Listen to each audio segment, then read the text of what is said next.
So we're going to carry on. We've got two more speakers. It's been a bit male-heavy, the first session, hasn't it? So I'm really pleased that we've got two female speakers now. And the first one is Gillian Stewart, and she established the Michael Laird Architects Glasgow office. I've actually known Gillian for years, though. Our paths have crossed at various conferences through BCO, and we even spent a little bit of time together at DGW. So it's really pleased to see Gillian has come down from the borders to come and join us. Please welcome her to the stage.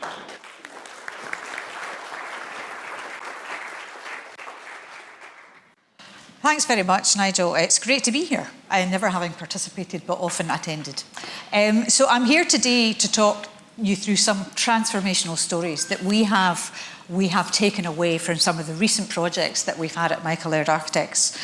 As Nigel said, I actually joined Michael Laird Architects in 2015, and at that point they didn't really have any kind of briefing or strategic or workplace consulting offer, and that was part of my role, was to set up the Glasgow office and to establish that. Yeah, I need the clicker, don't I? So this is us. There's 6 of us. Those standing, that's me, Hazel and Gordon, are all directors of business, and we've got Lucy, Evelyn and Tara, who are also strategic consultants that work with us. We are all design trained though, so we've all come from a design practice. And one of the things that I remember when I worked at DGW in Glasgow, when I ran the Glasgow office, there was an architect came and joined us from a bit of a starchitect kind of local practice. And she said, she was with us for about a month, and she said, "This is amazing. You talk to your clients and you engage with them throughout the process, and then you learn how it was for them afterwards. This is amazing. Where I used to work, there was the 3 F's approach to projects. Finish it, photograph it, and FUCK off." And because that's what architects were paid to do, just design the building and move on. So we don't do that. And part of our remit is to try and make sure that strategic consulting is woven into our practice from start to finish. And we do have a lot of traditional architects that work for us. I know, yeah, Venn diagram yet again. Stole it from DGW. Most architects, of course, just focus on place and the 3 F's. Whereas we have always tried to have this holistic approach. We've seen lots of this Venn diagram earlier in the day, but having a holistic approach to our projects is absolutely crucial to us from start to finish. Yeah, and however, we love sums, we love measuring, we love looking for patterns in data, but what's important is to understand how it was for the user. So we try and mix quantitative and qualitative data. And what I've got today is 4 case studies. I'll try and be as quick as I can. Measuring success is really important to us. And once it's complete, we do engage with our clients. Some clients don't want to do it. Others are welcome us with open arms. So where we actually capture anecdotal conversations. The 4 case studies I'm going to take you through today, 2 are workplace, 1 is higher education, and 1 is food and drink. And they've all got a little video as well. So first up is Brody's. Brody's are there. This project started for us in 2018. They were moving from a traditional Georgian townhouse setting in Edinburgh to something that really would break the mould, particularly of behaviours around where and how they worked. So for them, it was really about mindset change. They took the top 3 floors of Capital Square. They negotiated with BAM, who were the developer. They omitted the Cat A ceilings. BAM cut holes for them for connecting stairs in the slab. So it was quite a collaborative process from the start. Interestingly, COVID was their friend. They had some real dissenters within the partner cohort within the business. And so we essentially had designed it, and it was started on site just before COVID, and we didn't change the space plan from start to finish. And what the COVID did was enabled these senior partners to understand and realise that they could effectively work from home, and it wasn't just about them in their office. So smart working principles were developed and adopted, and you know, essentially the finished project is all about the ease of physical and virtual connection, breaking down the established hierarchy within the organisation, and supported brand evolution. They had developed these kind of layers of legal lenses that they applied to their client service, and we were able to pick up on that and develop it both digitally and physically within the environment. And the returning to work, the working culture and behaviours and the level of choice that the staff have is just incredible compared to what they used to have. And they are really, you know, well-being is at the centre of occupancy of the workspace, and this particular fit-out is targeting a kind of well platinum, and it will be the first one outside London to achieve that. What's really interesting is the unexpected impact. Somebody mentioned the legal library being dusty earlier. What this project did was reinforce the need to share knowledge, and actually we created better purpose and much more significant function of the library by clustering it around a connecting stair between the workspaces. The librarians were like in their element, so it really helped anchor them as a knowledge-based professional services organisation. And the other thing is colleague sceptics. Some were hugely sceptical about the return to work, and we're very passionate about how they felt about the Georgian building that they'd left. But it was just orange line. Oops. It was so constraining, and now they're back, and it's incredibly successful. And I think we hit the video, Tara, if that's okay. I think I move on. We had real issues with embedding videos. I really enjoy coming into the office. It's a completely different experience from the office that we were previously in. Collaboration is a big part of our culture, and this office is all about collaboration. The interaction we can have with each other is great. There's all different work settings. You come in, you meet colleagues, you see them. We were in like battery hen boxes in our old office. I might not see anybody for those couple of hours if I just had my head down. Whereas here, there's far more ad hoc meetings with people. You can just break away and go into different space and have a chat about something. So that's made a massive difference. For us as a sort of dynamic, contemporary law firm, this office sort of instills that in our clients and in our colleagues as they come in. You've got to make the office an attractive place to come to, and hopefully we've got a space that makes people want to come and visit it and work in it. That was David Edwards there, who's the finance director of Brodie's. Before I move on to the next one, they reopened their offices in June 22, and they're now seeing a peak occupancy of 70% of expected staff in the building, Tuesday, Wednesday and Thursday. Now they have, I think, about 500 staff will work out of that building, and they have something like 350 work settings. So that's a mix of desks and high team tables, etc.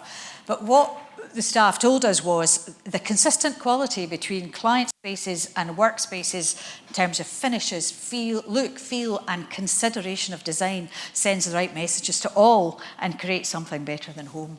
And there is one bit of feedback actually. They said those they need in the office, who are the senior partners, are most comfortable working from home. So they need to try and encourage them to serve the business better and actually get in and mentor their junior staff.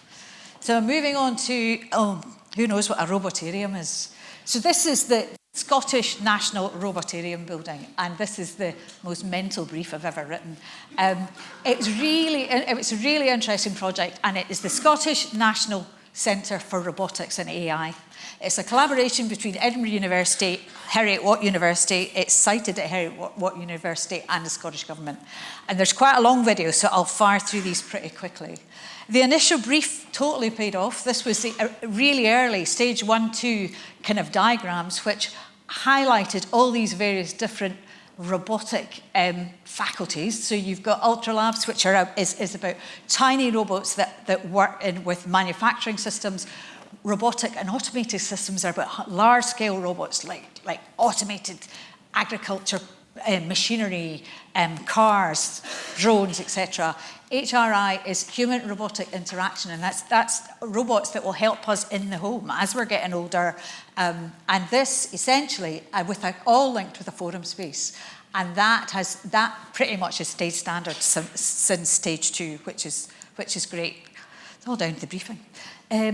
This is the central atrium space. It's about connecting all these spaces, workspaces, and the key thing about this project was connecting to industry. They already have industry partners on board, which is great.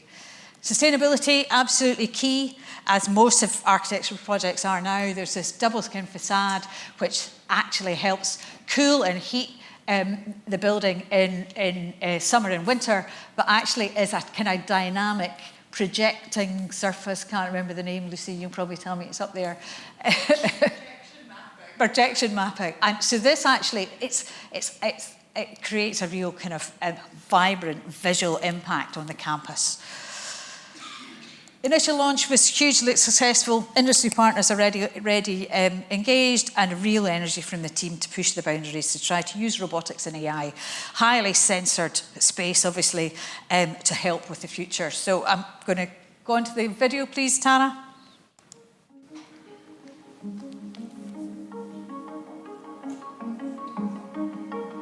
If you come into the National Robotarium, you're going to feel light, you're going to feel energised, and you're going to feel that anything's possible. It's vibrant, it's intelligent, it's interactive. The fact that it is so unique, we know it's world leading, so just to be involved in a project of this nature is really great. I come in every morning, and every single morning I have to ask, can I help you? Because there's someone peering through the window wanting to come and speak to us. It's kind of a once-in-a-lifetime project for Michael Laird to be involved in a national robotarium that don't come around every day.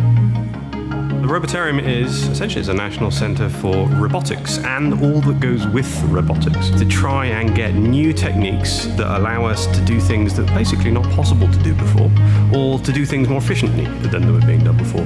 Right at the heart of our purpose is collaboration, and the space allows us to do that. Just the overall ambience of the building helps make it feel like a creative space where people can think about things and develop new ideas. When people arrive at the National Robotorium, I would like them to feel that they're in an open, inviting place. We designed this space for it to promote people's well-being. We wanted them to feel like they're in an environment that they can touch the nature, they can be inspired by the nature. One of the most important and crucial items was the facade, which for me is the signature element of the building. It creates the presence of the building on the campus, and it creates a location, a destination. And it has a sense of looking into the future as well, a sense of discovering an unknown. It's already becoming a bit of a copyright branding thing for us. You see the picture of the front of the facade, people are starting to think National Robotarium and what it stands for. It has a striking appearance, but more importantly, it contributes to the sustainability goals of the National Robotorium. It's designed to make sure that we've got the best of the heat and vent, so it's very unique in that way.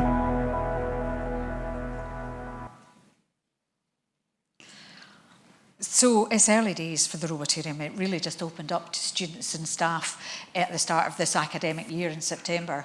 And they got all the robots in over the summer. And anyway, so it's an exciting time. And we plan to keep talking to the university and understand where this journey is going to take them. And we will be carrying out a kind of more formal post-occupancy at the end of this academic year, so hopefully at the start of summer next year. The next project is from the food and drink industry. This is about Glenkinchie. Glenkinchie is a single malt. It's part of the Diageo brand, and it's one of the four corners of the Johnnie Walker blend.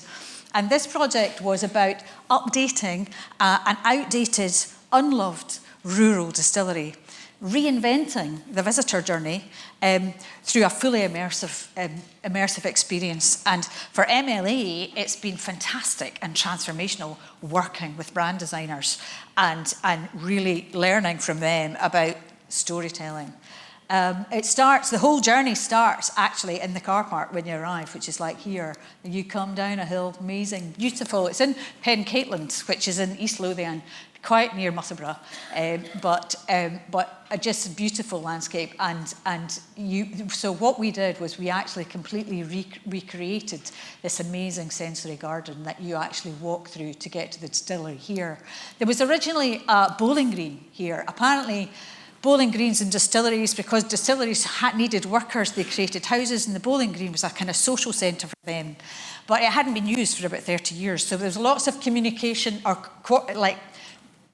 community consultation with with the local community so that they were reassured that their facility was going to be better and not worse. And it's been a huge success. They've got lots of success actually with the local groups, walker, cyclists, photography club, etc. And we actually had to work with planners a lot. Is that me? Probably. Extensive reuse of existing building. Retrofit was absolutely key. It was a grade 2 listed building, and what we did was we exposed and fireproofed all the existing cast iron structure and reused a lot of the elements from the warehouses that typically would go to landfill. Things like washbacks, slats, timber, taking actually part of the production facility and applying it to the interior.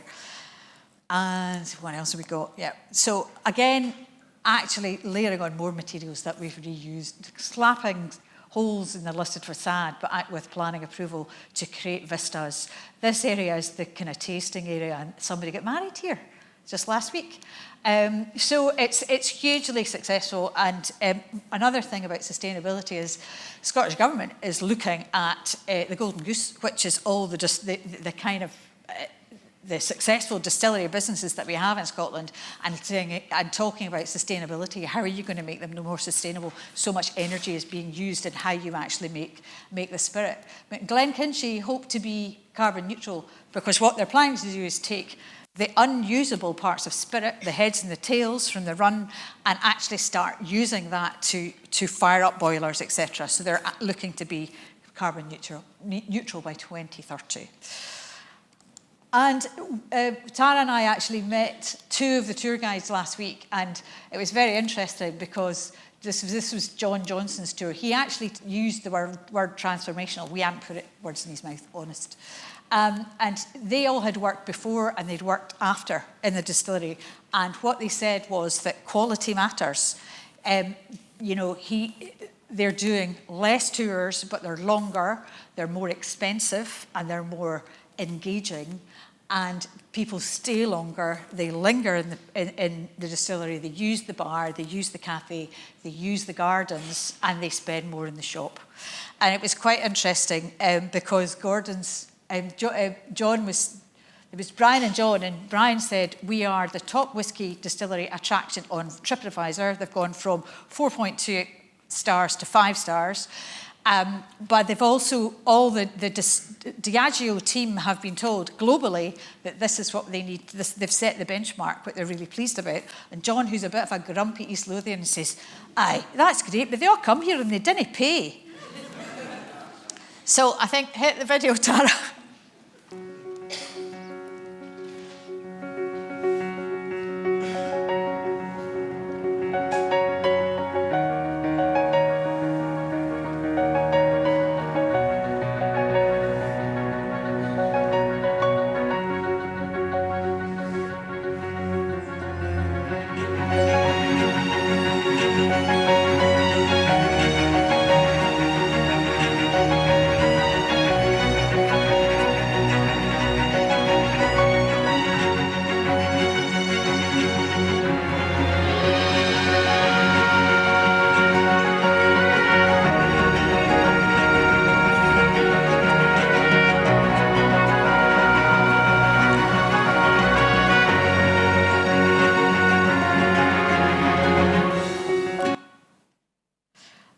That was a fairly standard Diageo video, no talking over that, sorry. And I think the transformational points that we took away from that is pride, the local team and the community actually feel being engaged with and being taken on the journey, and actually getting these higher stats with really good visitor feedback. This team feel empowered.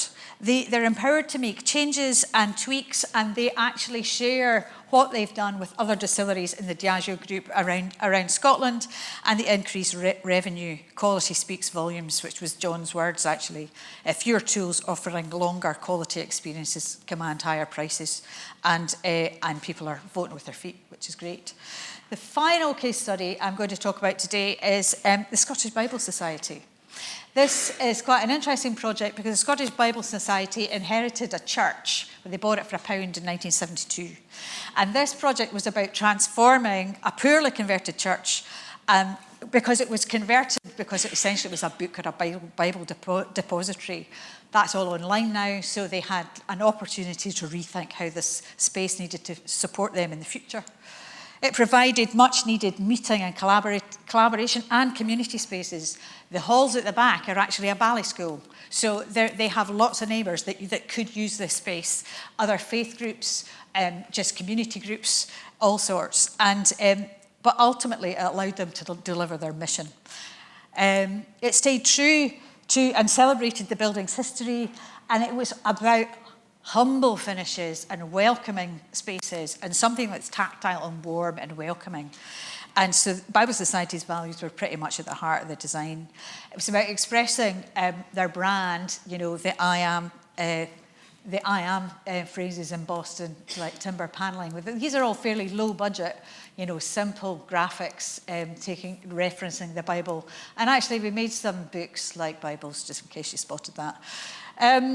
So ultimately allowed the teams to physically and visually connect. So the big chunk of space that was taken up by the book depository, nobody could actually connect, and they were completely siloed. And it created a revenue stream from letting spaces to others and provided a grounded project that set the foundations for the future. And we're hitting next video, Tara.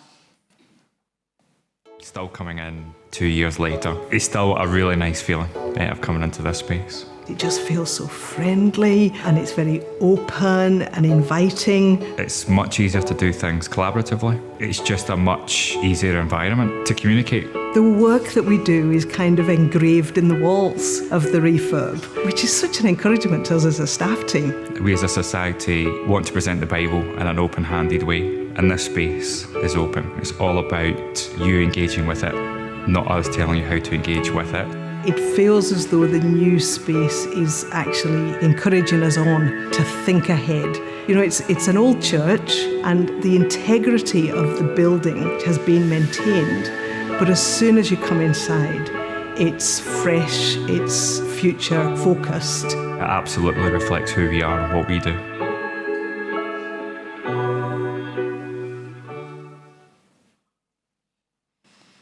So I think that's the end of my chat. I just wanted to wrap up by saying, you know, I feel kind of duty-bound to stay in touch with my clients and to discover how we actually celebrate the real value of their projects, the difference it makes to them as individuals, their businesses, and their customers. So whether it's the vibrant environment of Brodie's acting as a destination of choice for their staff who are voting with their feet and coming back, the Robotarium creating a unique opportunity for cross-faculty collaboration, which is so unusual, actually, in universities, and pioneering robotics and AI for the benefit of us all.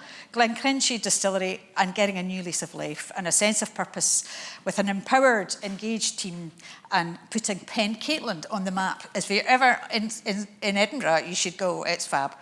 And to the Bible Society, achieving a space which reflects their values and connects each other, other faith groups, members of the community, to the space. And that's me.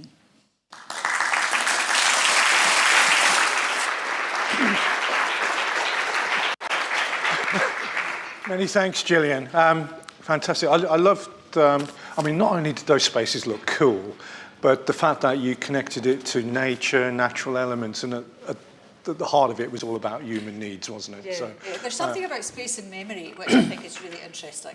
And where you experience things, you remember space. Yeah. So I don't know if anybody's got any thoughts on that, because I think in our virtual world of communicating, it's important to remember where you have conversations. Quite often it isn't your dining room table. Absolutely. Any questions for Gillian? You didn't tell them what my favourite band was. Oh yeah, I forgot. Yeah, you didn't know. London Grammar. I've never heard of them. Oh, there we go. Oh, yeah, a few. Oh, there we go. So I'm learning. Every day's a school day. I present on radio and I didn't even know who they were. Anyway, sorry, we got a question down the front. Hello. Those were amazing projects. It was really good as a designer to see those. I noticed there was quite a lot of timber in every single project, and I just wondered, from a materiality point of view, is that something that's quite purposeful? I mean, it's obviously kind of a big trend at the moment, biophilia, and the warmth that you get from timber. but also from the laws that you have kind of quite forward thinking with regards to sustainability and kind of your thoughts on timber and materials in general. I mean, it's a fabulous material to use. And, you know, the fact that some of, I think, Gary, the lighting designer, showed some of these really cold spaces, and you're even dropping in a mustard wall and changing the temperature of the light, what a difference that makes. I mean, timber warms you up, it connects you to nature, it's a natural material, people naturally touch it, and it's that tactile experience that is really important. Glen Kinchy, we used the timber from the washbacks to line a lot of the walls, so there was a story there, it was reusing, so, and I think it's a great material to use. I mean, I don't particularly want to design a sauna, but, you know, but I think within limits. I hope that answers your question. Yeah, it's very much at the essence of the whole biophilic design, isn't it? Yeah. Natural materials, whether timber or stone and so on. Yeah. More questions for Gillian? Tim, over there. Great, thank you. Gillian, as ever, lots of enthusiasm. Thank you for that. Great. From your experience now as a designer, you put forward 4 great studies there from different sectors. What does each sector learn from others? So how are you kind of cross-fertilizing between sectors there? What are they taking from each other? Well, the same designers are working across all these sectors, and I think that's why I picked typically non-workplace sector projects, because workplace is a huge part of our business. It has been since Michael Laird set up in 1954. But I think we believe it's so important to cross-fertilise across other sectors, because working with brand designers, it's just amazing, and you can take some of that, their kind of ethos and storytelling and, I suppose, energy and commitment, and you can take that into your own practice. So it is really important. Quite what they learn, it can be, very often I'll be talking to someone, I'll go, did a university project, that's really interesting. So you start having a conversation about, it just triggers ideas in your head, and so, but it's important to not just work on one sector, I think. Do you find that clients are asking you, what can you bring in from other sectors into their project? Not so much, actually, because they might be, it depends who your clients are, it depends how open-minded they are, but actually if you're working with a big financial services sector, they want to know what other financial services people are doing, but not necessarily out that. But we do try and say, well, actually, the government in Scotland are doing this, and that has connections to what you're thinking about. So we do definitely try and expose our clients to what others are doing. And we like to think we can add value that way. Yeah. Because we're creative people, and it's about bringing ideas, you know. And the hospitality's come up a few times today, hasn't it? And using what we learn in hospitality to make space attractive. Yeah. So that's another key theme, I think, coming through. Anyone else with questions for Gillian? There's one there. Okay, lady next to Jason. Oh, it's Rachel. Hi. Hi, Gillian. Thanks. That was really inspiring, really beautiful spaces. The type of projects you've worked on have required a lot of public or community type consultation, which I think is obviously really important for those types of spaces. And whenever you look at workplace, a lot of organizations are looking to interact a lot more with the community, whether it's providing them spaces from a social value proposition that they can use, or opening up opportunities to talk to them more. Just an extension of Tim's question, from what you've heard, what do you think that the communities that you've spoken to wanted most? And what do you think you can bring into the workplace sector that you've learned from what you did with those communities? It tends to be very site-specific. If you take Laird Kinchy, for instance, you had a failing village that had a distillery that was, as I said, old and unloved. And they were very, very worried about what would happen to what was essentially the heart of their community, which was this abandoned Bowling Green. And they wanted to know that they wanted to be listened to. And so now the sensory garden is used by young families every day, and they've got a local photography club. They've got a prize. They get a bottle of 15-year-old Glen Kinchy, if they, depending on. So they use it as a backdrop for a number of different community events, and that was actually helped by COVID because they didn't have any visitors when they first opened. So they invited the community in, and they used, so for instance, they used local caterers. Just in the next, I think, is Mary's the next village down. So it's connecting to local suppliers as well. All of the catering, basically all the baked goods and everything they offer in the cafe are all sourced within like a 10-metre radius. And some of the other big architectural projects need a lot of community consultation. They need planning, community groups, all sorts. And we're working on one project which isn't ours at the moment, but it's a project called CADWorks, which is in Glasgow, and that won the Innovation Award at the BCO Awards this year, in the National BCO Awards. And it's a very, very sustainable building, but what they had was charity groups that they represented, and there's a refugee in Glasgow. If you're from Glasgow, you're called a Ouija. So Refugee is a refugee supporting group in Glasgow, and Refugee are there. They've got places where they refurbish buggies and things, and iPads once they're finished with, handed out to kids and things. So it's really so that engagement is really important, just so you make it meaningful for the local community, and they can see their input getting fed back. But I don't know if there's any trends, but it's just ask the question, and keep your ears open and stay connected. That help? Unless there's any more burning questions, I think we're good. Let's thank Gillian again for that fantastic case study.